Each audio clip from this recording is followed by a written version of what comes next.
Assalamualaikum warahmatullahi wabarakatuh. Ya, kita kembali lagi di Sinyal Sistem kali ini dengan materi DTFT. Jadi DTFT itu Discrete Time Fourier Transform.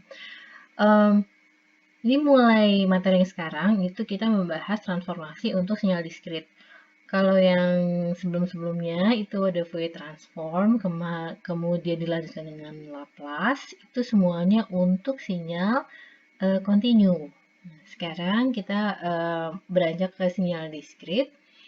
Eh, ada dua transformasi juga, Fourier transform yang untuk diskrit, dan kemudian nanti akan dilanjutkan dengan Z transform.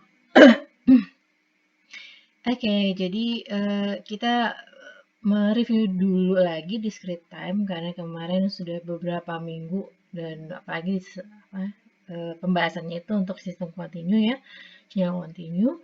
Jadi intinya adalah kita menggunakan XN dan tapi sebetulnya XN itu bisa kita terjemahkan ke waktu.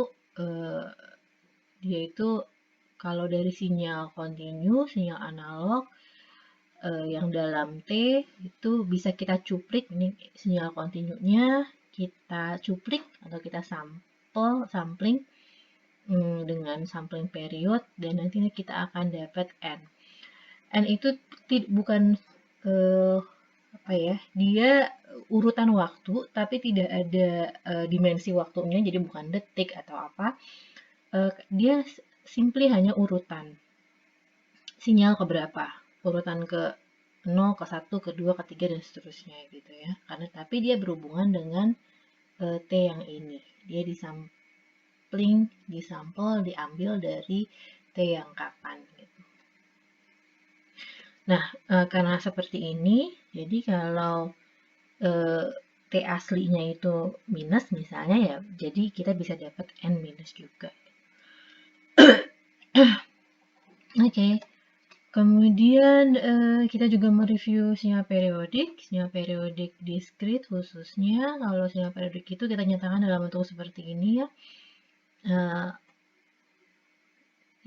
Pernyataan ini, formula ini dibacanya adalah sinyal Xn itu periodik dengan periode N besar karena setiap periode N ini sinyalnya akan sama kembali. Ini dengan cara yang sama seperti tadi ya, dengan T sampling period dan sebaliknya. Jadi di sini kalau contohnya sinyal kosinus ini adalah analognya atau kontinunya, kemudian di cuplik, di sampling, terus akhirnya kita dapat seperti ini cos n. Gitu ya. N itu adalah harus bilangan bulat. Jadi kalau xn itu tidak ada n setengah, dia harus selalu bilangan bulat kesekian karena dia adalah kesekian. Gitu.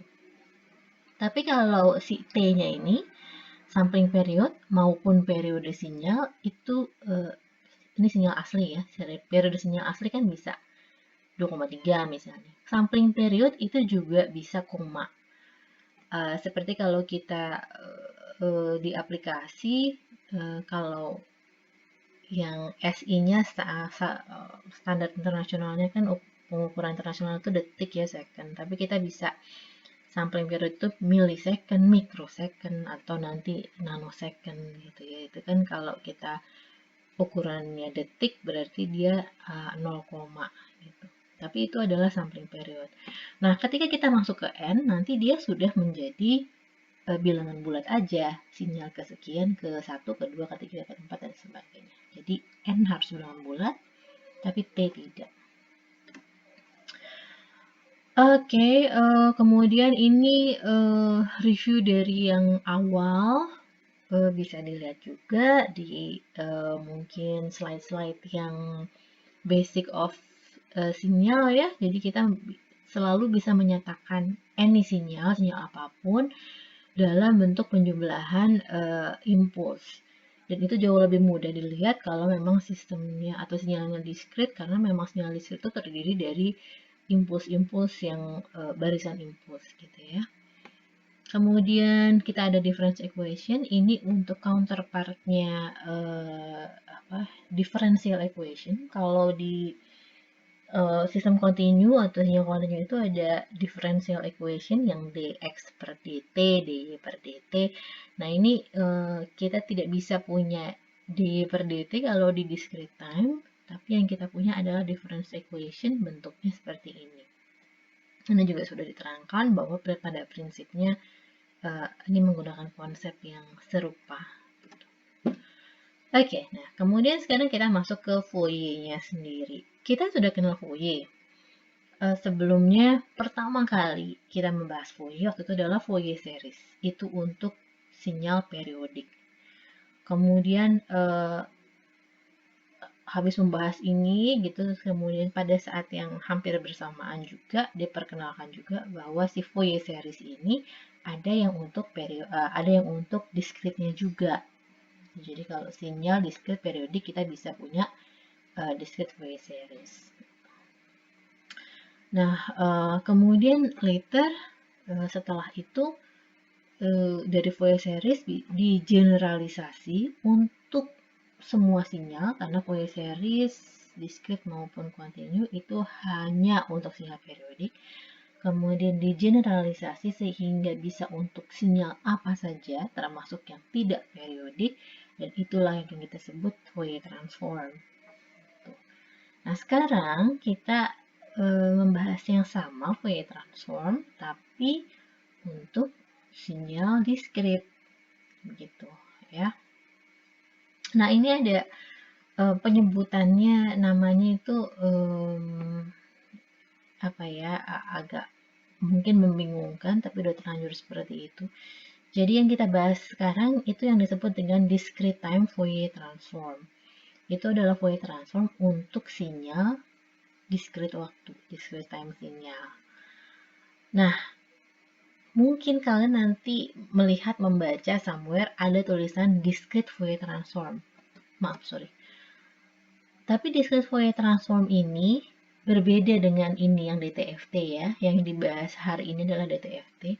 Discrete Fourier transform itu adalah satu bentuk khusus dari DFS sebetulnya Fourier series. Tapi nanti akan kita bahas ini di mata kuliah selanjutnya di tahun depan, di sinyal digital. Jadi yang saat ini kita menggunakan yang ini, Fourier transform untuk sinyal discrete. Oke, ini masih sama ya. Jadi yang tadi Fourier series, kemudian discrete Fourier series. Ini yang kita bahas sekarang, discrete time Fourier transform. Nah, ada special thing about DTFT itu adalah pertama, dia ini bersifat periodik. Jadi di sini dia integralnya dalam satu periode, seperti itu ya.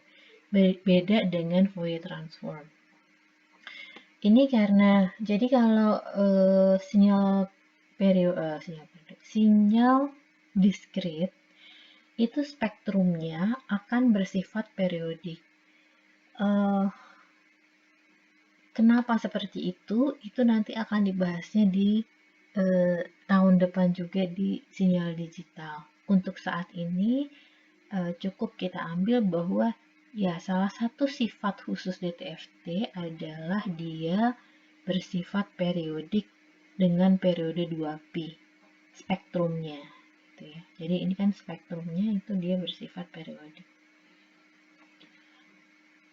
Kemudian juga bahwa spektrumnya ini kan X omega ya. X omega itu spektrumnya. Ini adalah sinyal domain waktu kita, ini adalah domain frekuensi kita omega. Spektrumnya itu bersifat kontinu, bukan bersifat ya. Spektrumnya berupa sinyal kontinu. Jadi meskipun sinyal ininya diskrit, sinyal domain waktunya itu diskrit, tapi spektrumnya tetap bisa kontinu. Karena itu integral ketika dia mau di inverse balik, ini kan persamaan untuk inverse balik ya. Dia menggunakan integral, bukan menggunakan sum. Nah, tapi kalau ketika kita mau mencari spektrumnya X omega, itu kita menggunakan summation sebab Xn bersifat diskrit, tidak bisa diintegralkan. Kita harus menggunakan summation. Oke, saya lebih lanjut lihat aja jadi di sini ya. Jadi dia punya sifat periodik di sini 2pi dalam 2pi. Kemudian ininya bersifat apa? Continue seperti itu. Kemudian oh ya tadi sebenarnya perbanding yang kelihatan itu di sini ya.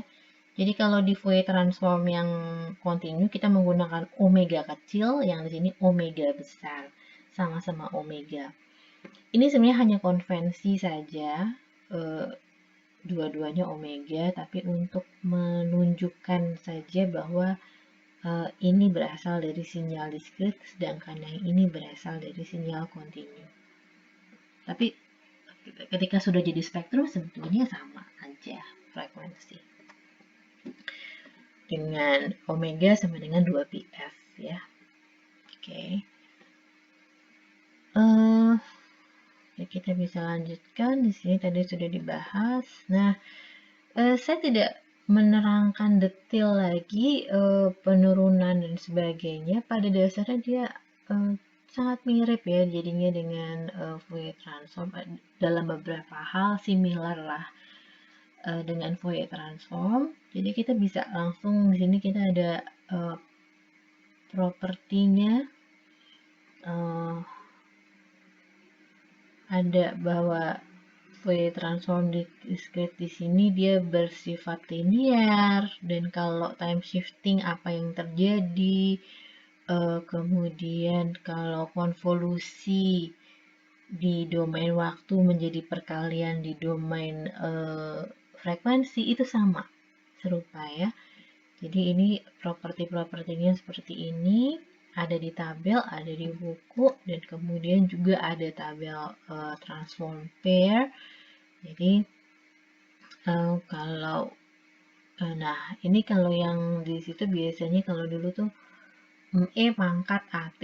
Kalau di sini kalau sinyal diskrit eksponensialnya itu bentuknya A pangkat N, kemudian transformasinya seperti ini.